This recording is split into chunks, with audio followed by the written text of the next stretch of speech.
Good evening सभी दोस्तों को।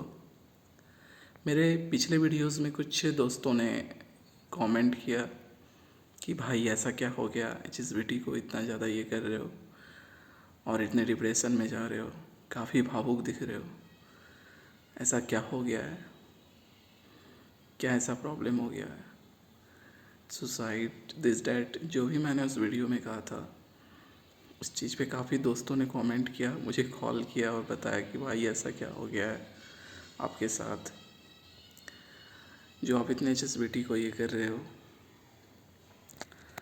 तो मैं सभी भाइयों से कहना चाहूँगा कि ऐसी कोई प्रॉब्लम नहीं है। मैं बस उस चीज़ को जो रियलिटीज़ है अभी के डेट में सारे इंजीनियर के साथ, सारे कॉलेजेस के साथ, कुछ कुछ कॉलेजेस 100 में से 10 कॉलेजेस ऐसे हैं जो सही हैं, बाकी कॉलेजेस के हाल ऐसे ही हो गए हैं कि स्टूडेंट किसी चीज़ को समझ के उस, चाहे वो एग्ज़ाम हो या किसी भी ट्रेड से हो, मैकेनिकल हो, सिविल हो, वो पूरी तरह से जिस कोर्स को करने आते हैं, जिस चीज़ को करने आते हैं उसमें वो पूरी तरह से सर्टिफाइड नहीं होते हैं। उन्हें बस बता दिया जाता है ये याद कर लो, इसको पढ़ लो, 7 डेज़ ले लो, इसको पढ़ के एग्ज़ाम क्लियर कर लो। बस बच्चे के माइंड में एक ही होता है कि हमें एग्ज़ाम क्लियर करना है। हर कॉलेजेस में ऐसे सिचुएशन आ गए हैं, ऐसे प्रॉब्लम आ गए हैं कि वहाँ मशीन्स अवेलेबल हैं बट उसका यूज़ नहीं हो रहा। कई कॉलेजेस ऐसे हैं जहाँ मशीन अवेलेबल ही नहीं है, बच्चे को सही तरीके से नॉलेज नहीं मिल पा रहा है, कॉलेजेस अच्छे से नहीं चल रहे हैं, वहाँ टीचर फैकल्टीज़ नहीं है, बहुत तरह की समस्याएं आ रही है। बच्चे कैसे कैसे करके पास कर जा रहे हैं बस। उससे ज़्यादा जब वो आगे अपने लाइफ का स्टार्टिंग करने जाते हैं, कहीं जॉब करने जाते हैं, तो उस जगह से काफ़ी समस्या होती है, बहुत सारे प्रॉब्लम का सामना करना पड़ता है।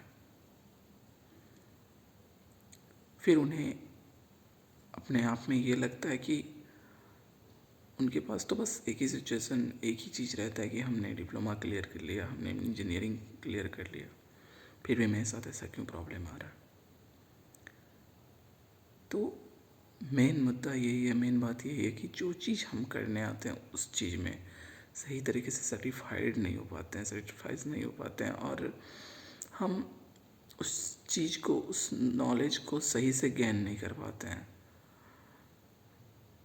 जिस तरह का नॉलेज, जो चीज़ का हम पढ़ाई करते हैं, बस हम उसमें रट्टा मार के आगे बढ़ जाते हैं, डिग्रीज ले लेते हैं, लेकिन आगे जब हम जाते हैं तो हमें खुद का औकात पता चलता है कि हम कितना पढ़ गए हैं। तब उस टाइम में रट्टा काम नहीं देता है। थ्योरी सही है बट प्रैक्टिकल भी बहुत ज़रूरी है किसी चीज़ के लिए। आगे कंपनी में हमें अल्फ़ा बीटा गामा नहीं पूछा जाता है, वहाँ नॉलेज देखता है कि किसी भी पार्ट का, जैसे हम ऑटोमोबाइल पढ़े, मैकेनिकल किए, सिविल किए, तो उस क्षेत्र में कितना जानकार है उस चीज़ का, कितना उस चीज़ के बारे में इनको नॉलेज है, हमें ये देखा जाता है, हमें क्वेश्चन नहीं पूछा जाता। तो मैं इसी चीज़ को बताना चाह रहा हूँ। और हर कॉलेजेस और हर बोर्ड के डायरेक्टर सर हो या उच्च पदाधिकारी जो भी हो, सभी से यही रिक्वेस्ट करते हैं कि सर प्लीज़ हम लोग का सिचुएशन देखिए, कॉलेजेस को देखिए, वहाँ का किस तरह का नॉलेज दिया जा रहा है बच्चे को, इस चीज़ को चेक कीजिए, तब हम जो कर रहे हैं उसमें सक्सेस होंगे। बहुत बच्चे होते हैं इंजीनियरिंग करके दूसरे लाइन चूज कर लेते हैं, एक तो पैसा खर्चा करते हैं उसके पीछे, फिर उनको अलग लाइन चूज करना पड़ता है, अलग सेक्टर में जाना पड़ता है, क्योंकि वहाँ वो सही तरीके से सर्टिफाइड नहीं हो पाते हैं उस क्षेत्र में। वो बिना नॉलेज का वहाँ जाते हैं तो जो उम्मीद रखते हैं खुद से वो कर नहीं पाते हैं, फिर वो दूसरे लाइन चूज कर लेते हैं, तो क्या फ़ायदा फिर।